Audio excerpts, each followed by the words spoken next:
Welcome to Nimbus Learning powered by Engineers Academy. और जैसा आज हम लोग स्टार्ट करने वाले हैं सेशन आज का प्लाज्मा रिसर्च रिक्रूटमेंट जो हो रहा है, जिसमें सिविल ब्रांच के स्टूडेंट पार्टिसिपेट करने वाले हैं। सिविल ब्रांच के स्टूडेंट्स का इंटरव्यू होने वाला है।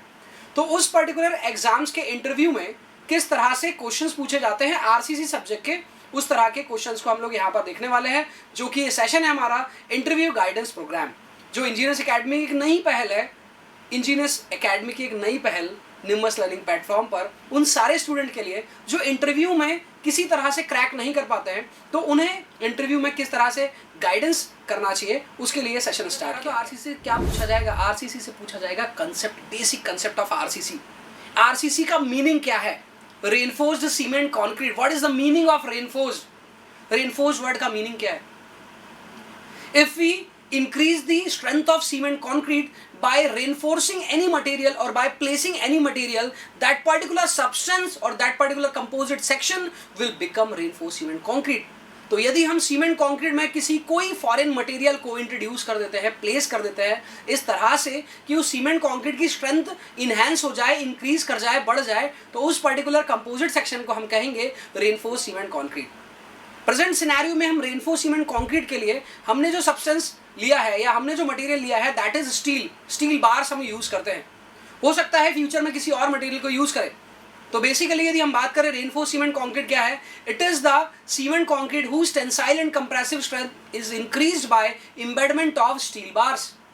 And why we selected steel bar? Steel bar को ही क्यों सिलेक्ट किया गया है? क्योंकि coefficient of thermal expansion of steel bar is nearly equal to concrete and it is also cheap in market में सस्ता अवेलेबल मिल जाता है। दैट्स वाई हम इसे ही सिलेक्ट किए हुए। तो यहाँ से कुछ ऐसे बेसिक क्वेश्चंस पूछे जा सकते हैं आपसे। कौन सा सीमेंट यूज होता है? ओपीसी जनरली यूज होता है। कौन सा मिनिमम ग्रेड यूज होता है? M20 ग्रेड का कंक्रीट यूज होता है। ऐसे बेसिक क्वेश्चन पूछे जा सकते हैं। लेकिन कुछ और कंसेप्ट वाइज क्वेश्चन किस तरह के रहते हैं, चलिए देखते हैं। पहला क्वेश्चन किस तरह से आपसे पूछा जा सकता है, difference between singly and doubly reinforced beam. Singly and doubly reinforced beam में आपसे डिफरेंस पूछा जाएगा। तो सिंगली और डबली रेनफोर्स्ड बीम में क्या डिफरेंस होता है, की डिफरेंस वो आपको पता रहना चाहिए। विजिबिलिटी पॉइंट ऑफ व्यू से we can not differentiate between singly and doubly reinforced beam. On the basis of visibility both of the beam look like same, but on the basis of design and on the basis of concept of design both beam are different. दोनों beam का concept of designing बहुत ही अलग है। कैसे अलग है उसको समझना है। यदि हम बात करते हैं सिंगली रेनफोर्स्ड बीम को थियोरेटिकली डिजाइन के पॉइंट ऑफ व्यू से हम बात करें, यदि हम theoretically design point of view से बात करें, so this is a singly reinforced beam. ये सिंगली रेनफोर्स्ड बीम है, इसमें हमने रेनफोर्समेंट प्लेस कर दिया। So this is reinforcement. Singly reinforced beam को सिंगली क्यों बोला जाता है? इस जोन में यदि हम देखें, इस बीम के अंदर ये क्रॉस सेक्शन मैंने बनाया है, यदि इस बीम को हम देखें तो एक बीम है आपके पास पर, इसका मैं साइड भी बना रहा हूं, सिंपली सपोर्टेड बीम है। यदि हम सिंपली सपोर्टेड बीम पर यदि लोड लगाते हैं तो ये सिंपली सपोर्टेड बीम हमें कुछ इस तरह से डिफ्लेक्ट होते हुए देखने को मिलती है। यदि ये डिफ्लेक्ट होती है कुछ इस तरह से, तो टॉप पार्ट पे कंप्रेशन, बॉटम पर टेंशन देखने को मिलता है। तो बॉटम में यदि टेंशन है और सीमेंट कंक्रीट टेंशन में वीक है, दैट्स व्हाई यहाँ पर हमें टेंशन पे रेनफोर्समेंट लगाकर स्ट्रेंथ को इंक्रीज करना पड़ेगा और इस सीमेंट कंक्रीट बीम को हमें आरसीसी भी बनाना पड़ेगा। तो यहाँ पर हम रेनफोर्समेंट जो प्लेस करेंगे वो कहाँ प्लेस करेंगे जी? टेंशन जोन में प्लेस करेंगे। क्लियर है बात? नाउ अब यदि हम बात करते हैं तो जोन वाइज दो ही जोन है यहाँ पर, एक है कंप्रेशन जोन और एक है कौन सा?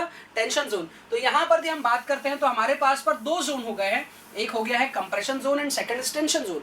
यदि हम टेंशन जोन में रेनफोर्समेंट प्लेस करते हैं तो इस तरह की बीम को हम कहते हैं कौन सा? Singly reinforced beam. Singly reinforced मतलब रेनफोर्स्ड किया है सिंगल टाइम।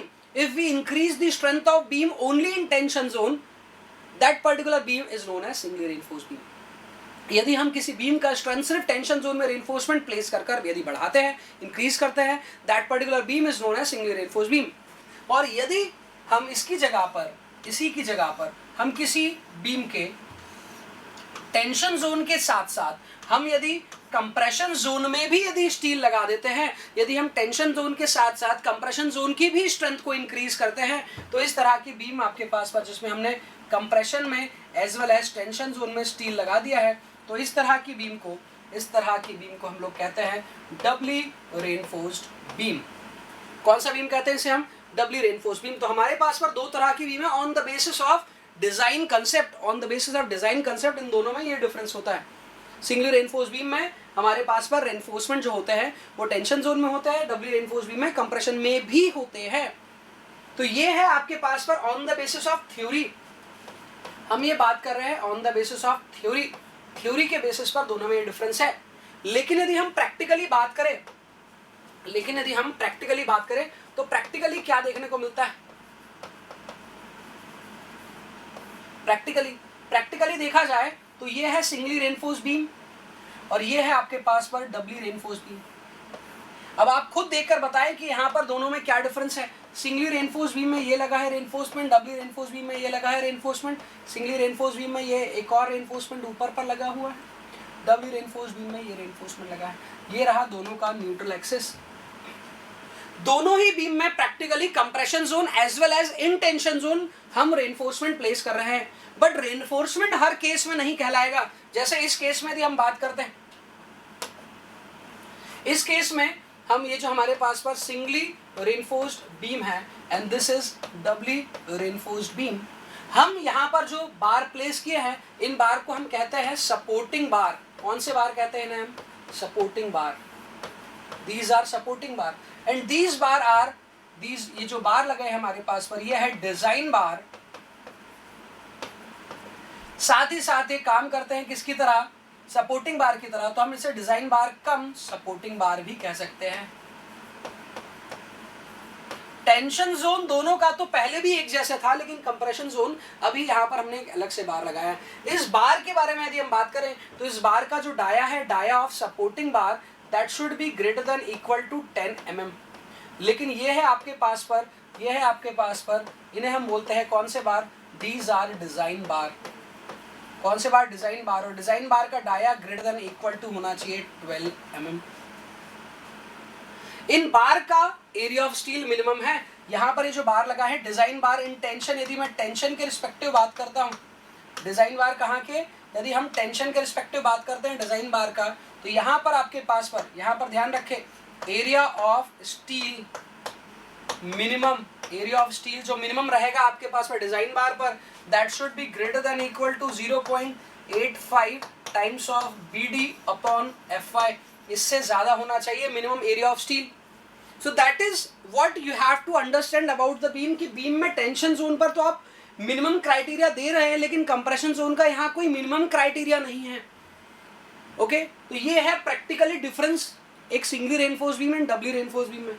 अब बात करते हैं कि दोनों बीम में से बेनिफिट किस बीम को बनाकर होता है, किस बीम को बनाकर नहीं होता है। ओके, इस तरह से हम समझने का कोशिश करते हैं। ठीक है, चलिए, तो यहाँ से यदि हम कोई न्यूमेरिकल करते हैं तो और इजीली समझ आता है, बट न्यूमेरिकल करने की जरूरत नहीं। आपने न्यूमेरिकल किए होंगे तो आपको ये चीज समझ में आएगी आराम से। चलिए ध्यान से समझने का कोशिश करिएगा।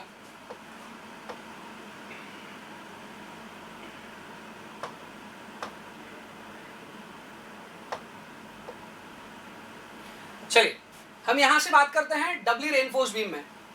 तो यदि हमारे पास पर doubly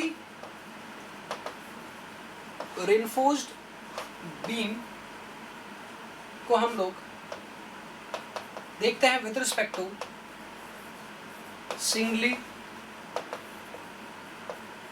reinforced beam. Doubly reinforced beam and singly reinforced beam को यदि हम कंपेयर करें तो क्या कंपैरिजन में हमें देखने को मिलता है उसके बारे में हम थोड़ा समझते हैं। Singly reinforced beam and doubly reinforced beam. Singly reinforced beam के बारे में बात करते हैं तो capacity point of view, resistance capacity point of view से यदि हम बात करते हैं तो singly reinforced beam for same section हम बात करते हैं for same cross section. Same यदि क्रॉस सेक्शन रहता है तो सिंगली रेनफोर्स्ड बीम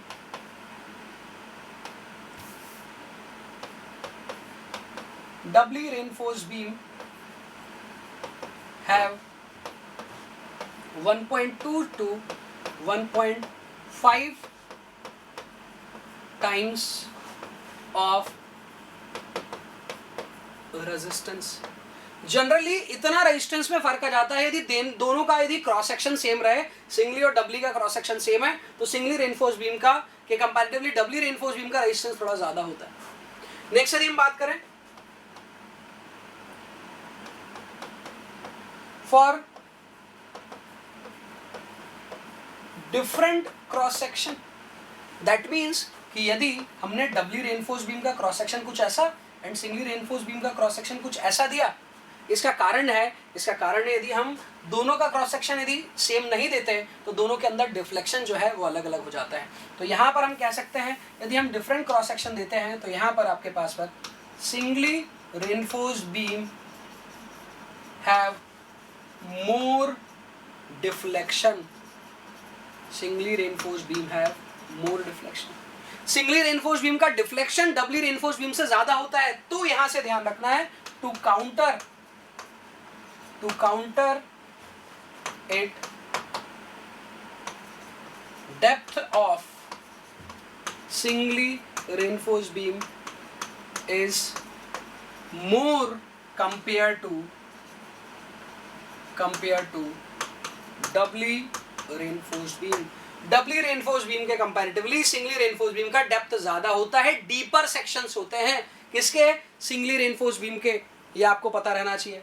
नेक्स्ट हम बात करते हैं डक्टिलिटी पॉइंट ऑफ व्यू से, तो डक्टिलिटी भी आपके पास सिंगली डबली रेनफोर्स बीम की ज्यादा होती है। नेक्स्ट यदि हम बात करते हैं एक और पॉइंट से, रिवर्सल लोडिंग, रिवर्सल लोडिंग में कौन सा बीम ज्यादा बेटर परफॉर्म करता है, डबली रेनफोर्स बीम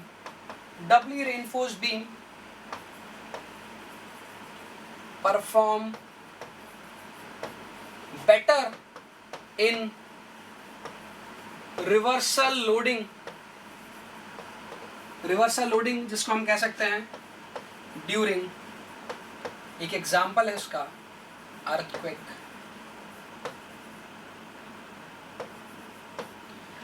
के दौरान डबली रेनफोर्स बीम ज्यादा अच्छा परफॉर्म करती है। एक और केस है आपके पास पर, doubly reinforced beam can be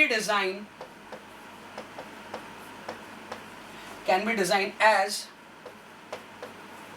steel beam। Steel beam कहने का मतलब है कि all the compression is carried by steel and all the tension is also carried by steel, मतलब दोनों ही आपके पास टेंशन एंड कंप्रेशन जो है वो स्टील कैरी कर लेगा। इस पॉइंट ऑफ व्यू से आपके पास डबली रेनफोर्स बीम को डिजाइन किया जा सकता है, जबकि सिंगली को ऐसा नहीं किया जा सकता।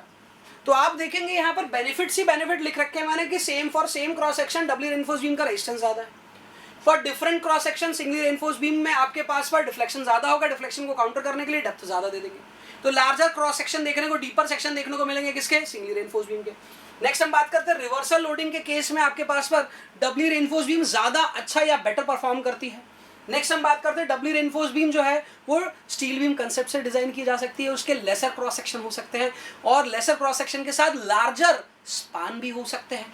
तो आप इस तरह से कह सकते हैं सिंगली और डबली में बहुत सारे डिफरेंस है। तो क्वेश्चन के बारे में हम वापस से आते हैं, और क्वेश्चन जो था हमारा, क्वेश्चन था कि आपका difference between singly and doubly reinforce beam, तो यहाँ पर थ्योरेटिकली बता दिया कि सर सिंगली और डबली रेनफोर्स बीम थ्योरेटिकली हम सिंगली रेनफोर्स बीम में टेंशन जोन में रेनफोर्समेंट प्लेस करते हैं, जबकि डबली रेनफोर्स बीम में tension as well as compression में भी करते हैं। सिंगली की जगह डबली कब बनाया जाता है, तब जब condition mu applied movement is less than resisting movement, ultimate resisting movement रहता है, तब तक हम कौन सा बीम बनाते हैं, सिंगली रेनफोर्स बीम। और जैसे ही आपके पास पर अप्लाइड मूवमेंट यदि ग्रेटर हो जाता है किससे, अल्टीमेट रेजिस्टिंग मूवमेंट से यदि ज्यादा हो जाता है, उस केस में हम डबली बनाते हैं। ओके, नेक्स्ट यदि हम बात करते हैं प्रैक्टिकली दोनों बीम देखें, प्रैक्टिकली दोनों बीम एक जैसी दिखती है। दोनों बीम में क्या फर्क है, ये सपोर्टिंग बार इस पे लगे रहते हैं, यहाँ पर सपोर्टिंग कम डिजाइन बार है आपके पास पर, इसकी डाया 12 mm से ज्यादा होती है या 12 mm होती है, इसकी 10 mm से ज्यादा हो सकती है। इन दोनों के मिनिमम का कोई क्राइटेरिया नहीं, जबकि इसके मिनिमम का क्राइटेरिया, हालांकि इनके मैक्सिमम का भी क्राइटेरिया, लेकिन मैक्सिमम दोनों में कंप्रेशन एंड टेंशन में, लेकिन मिनिमम सिर्फ टेंशन जोन में। तो ये कुछ डिफरेंस हुआ, सिमिलरिटी तो कंप्रेशन एंड टेंशन की दोनों के स्टील की है, फिर यहाँ पर कुछ कैपेसिटी पॉइंट ऑफ व्यू से डिफरेंस देख सकते हो। तो this is what you can say, you can tell about the difference between singly and doubly reinforce beam. और आई गेस कि आपको समझ आ गया होगा सिंगली और डबली के बीच में डिफरेंस बताने के लिए इंटरव्यू में मोर देन सफिशिएंट डेटा मैं आप लोग को प्रोवाइड कर रहा हूँ, जिसके थ्रू आप अपना कॉन्फिडेंस भी रख सकते हैं और आप इस पर डिस्कशन भी कर सकते हैं आपके इंटरव्यूअर से, यदि वो आपसे इस पर्टिकुलर पार्ट पर डिस्कस करना चाहते हैं तो। ठीक है, चलिए नेक्स्ट क्वेश्चन देखते हैं। नेक्स्ट क्वेश्चन देखते हैं हम। हाँ जी, नेक्स्ट क्वेश्चन देखें, what is under enforced and over enforced section?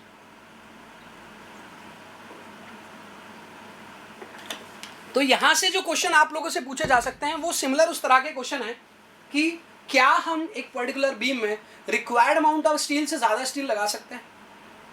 Sir लगाएंगे तो कॉस्टली बनेगा। कॉस्टली बनेगा या उसके पहले कुछ और भी बिहेवियर में चेंज आएंगे, उस बिहेवियर के चेंज को समझते हैं। ओके, तो हमारे पास पर under enforced and over enforced section है।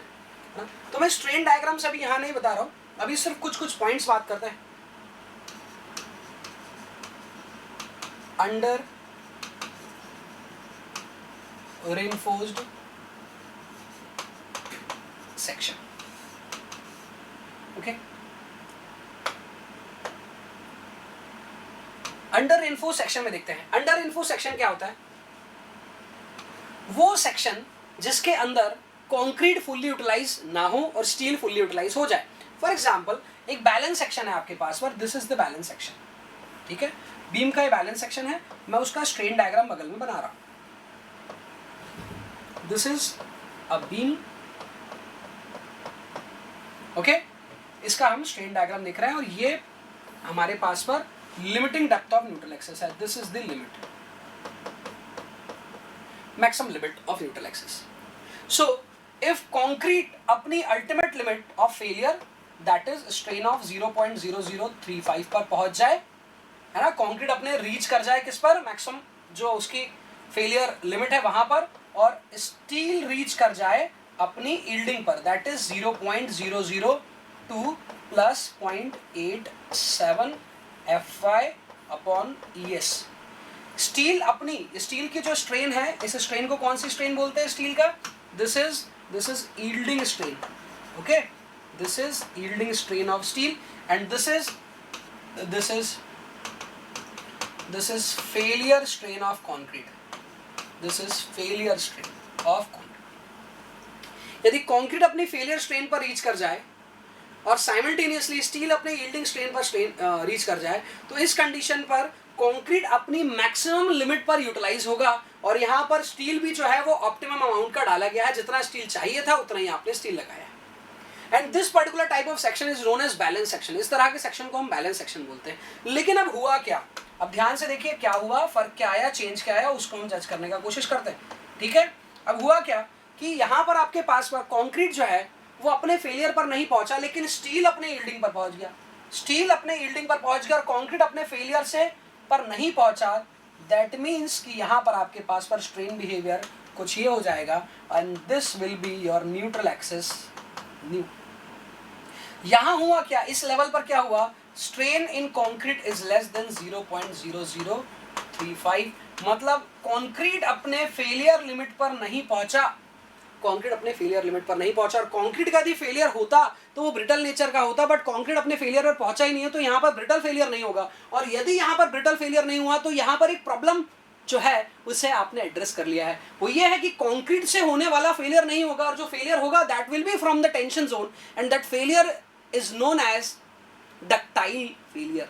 तो यहाँ पर जो फेलियर का नेचर होगा that failure will be of ductile nature, और ये आपके स्ट्रक्चर में सेफ्टी को इनहैंस करेगा, क्योंकि ductile failure time taking failure होता है, प्रोग्रेसिव फेलियर होता है, and it will give you sufficient time to escape the building और टू एस्केप द स्ट्रक्चर। यदि आपकी बिल्डिंग में डक्टाइल फेलियर हो रहा है तो आपकी बिल्डिंग जो है वो उस बिल्डिंग पर जो प्रोग्रेसिव फेलियर होगा वो काफ़ी टाइम में होगा, एक दिन में नहीं होगा, एक साल में होगा, 2 साल में होगा। और यदि अर्थक्वेक रेजिस्टिंग बिल्डिंग है और आपने अर्थक्वेक रेजिस्टिंग बिल्डिंग में डक्टाइल डिटेलिंग कर दी है तो वहाँ पर क्या होगा, अर्थक्वेक के दौरान आपकी बिल्डिंग सडन कोलैप्स नहीं करेगी, बीम बेंड कर जाएगी, कॉलम बकल कर जाएंगे, बिल्डिंग फेल नहीं करेगी। That is the benefit of the ductile nature.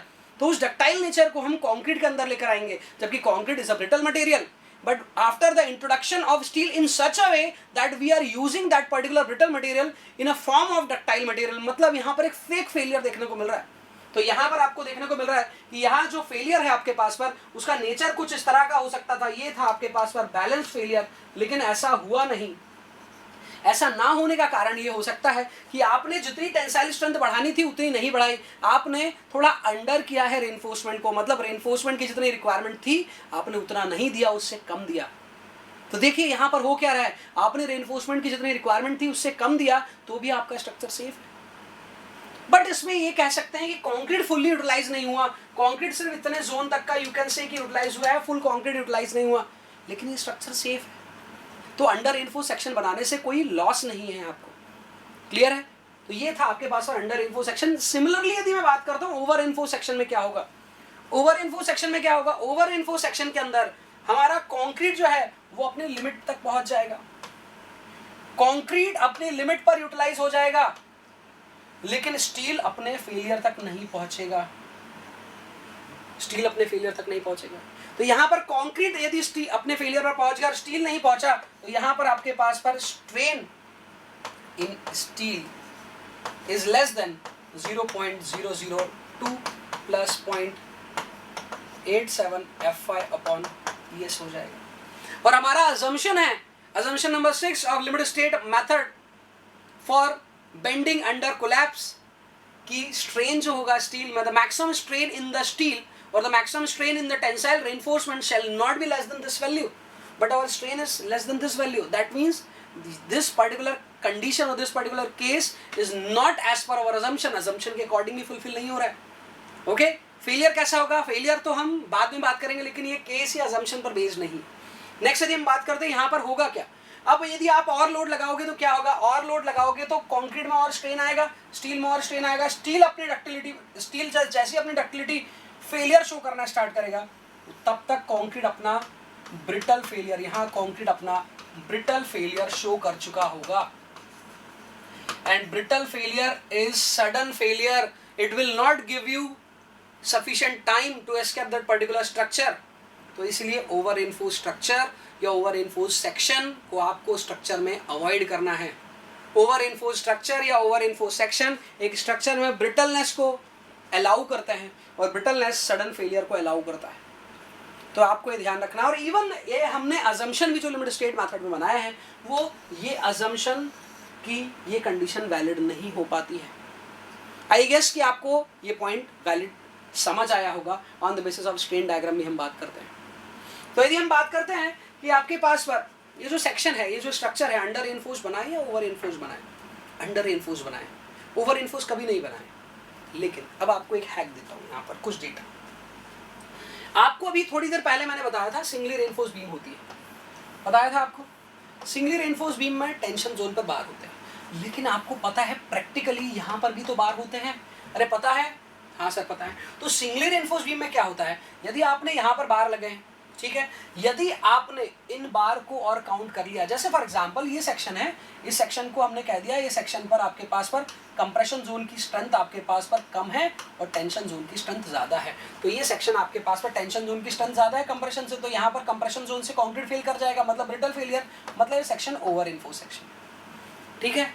लेकिन जब हम इन रेनफोर्समेंट को देखिए, थ्योरी में तो काउंट नहीं कर रहे हैं, बट रियल लाइफ में प्रैक्टिकल में ये रेनफोर्समेंट रेजिस्टेंस तो ऑफर करेंगे, ये स्टील बार जो है रेजिस्टेंस तो ऑफर करेंगे, भले ही रेनफोर्समेंट हमने उन्हें काउंट नहीं किया है, बट वो स्टील बार मटेरियल है तो रेजिस्टेंस तो ऑफर करेगा।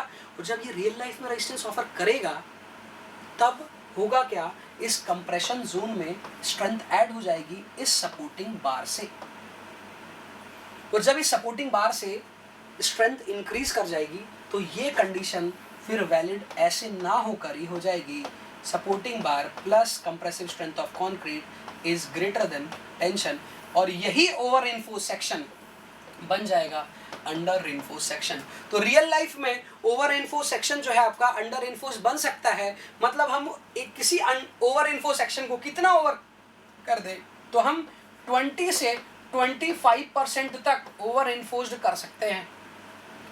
20 से 25% तक ओवर रेनफोर्स किसी सेक्शन को कर भी दिया रियल लाइफ में, तो वो आपके पास पर चांसेस हैं कि रिमेन अंडर रहे इन practical case. But for student ये ध्यान रहे, स्टूडेंट को ये ध्यान रहे कि अंडर इन्फोर्स सेक्शन ही बनाना है। ओवर इन्फोर्स सेक्शन के साथ प्रॉब्लम हो सकती है, हो सकता है कि उनके बीच में मार्जिन बहुत कम रखा हुआ आपने, इसलिए ये चीज ध्यान रखना है, ठीक है। चलिए अब देखते हैं, हम नेक्स्ट क्वेश्चन को देखते हैं। नेक्स्ट है analysis and design of beam में क्या डिफरेंस है। What is the difference between analysis and design of beam. Analysis and design of beam में क्या डिफरेंस है, मेजर डिफरेंस क्या है, उसके बारे में बात करते हैं। ओके चलिए, तो यदि हम बात करते हैं इन आरसीसी दो तरह के प्रॉब्लम है। एक है आपके पास पर एनालिसिस और एक है आपके पास पर डिजाइन।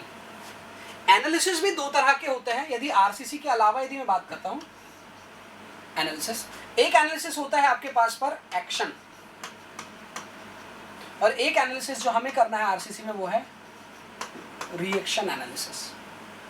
ओके, एक्शन एनालिसिस किस तरह से होता है देखेंगे। यदि एक आपके पास पर बीम है, सिंपली सपोर्टेड बीम है, इस पर आपने लोड लगा दिया, और इस बीम पर लोड लगाने के बाद इस बीम में देखा हमने कि टॉप में एक कंप्रेशन फोर्स आ रहा है और बॉटम में एक टेंशन फोर्स आ रहा है। ये टॉप का टेंशन फोर्स एंड बॉटम का कंप्रेशन फोर्स जो है, ये बीम को क्या करने का कोशिश कर रहा है, बीम में इस तरह से आपके पास पर एक बेंडिंग मोमेंट जनरेट कर रहा है। तो ये जो बेंडिंग मोमेंट है इसे हम डिनोट कर देते हैं किससे, mu से। ओके, ये जो मैंने कंडीशन बना रखी है सेंटर की, maximum compression force and maximum tension force कहां पर होगा, सेंटर पर होगा, क्योंकि मैक्सिमम बेंडिंग मोमेंट जो है वो सेंटर पर बन रही है। तो ये रहा बेंडिंग मोमेंट डायग्राम, और यहाँ पर ये mu देखने को मिलेगा, और mu यहाँ पर हो जाएगा आपके पास पर कितना, WL/8। This is the action of compression, this is the action of tension, and this is the movement. ना हम बात करते हैं रिएक्शन, जो आरसीसी में पता किया जाता है। रिएक्शन मटेरियल के सब्जेक्ट में आरसीसी या स्टील में किया जाएगा या प्रीस्ट्रेस कंक्रीट में किया जाएगा। तो यहाँ पर हमारे पास पर यही बीम है, यही वो बीम है।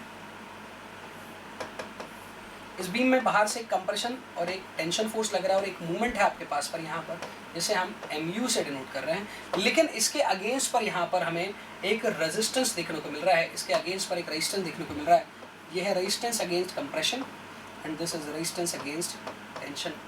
तो हमने क्या कर दिया, हमने यहाँ पर एक अगेंस्ट दिस मूवमेंट एक मूवमेंट जनरेट करी है, जिसे हम बोल रहे हैं MOR, movement of resistance. This is movement of resistance, और ये जो मूवमेंट ऑफ रेजिस्टेंस है इस अप्लाइड मूवमेंट के अगेंस्ट वर्क कर रही है।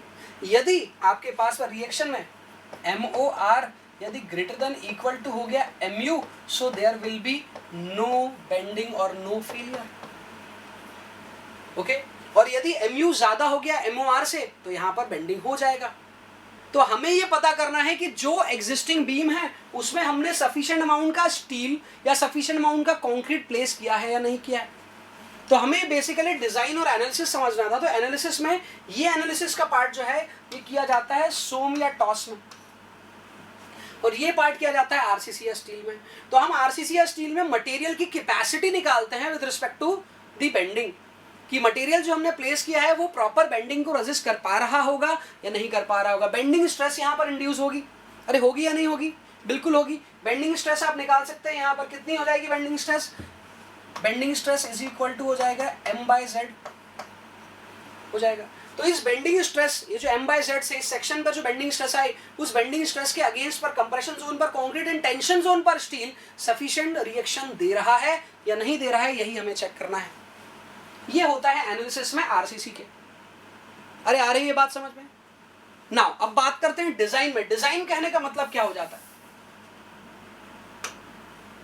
हम बात करते हैं टर्म डिजाइन।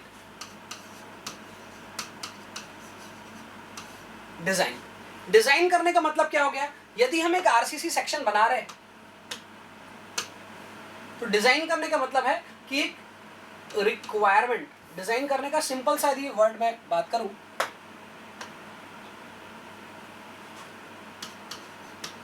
रिक्वायरमेंट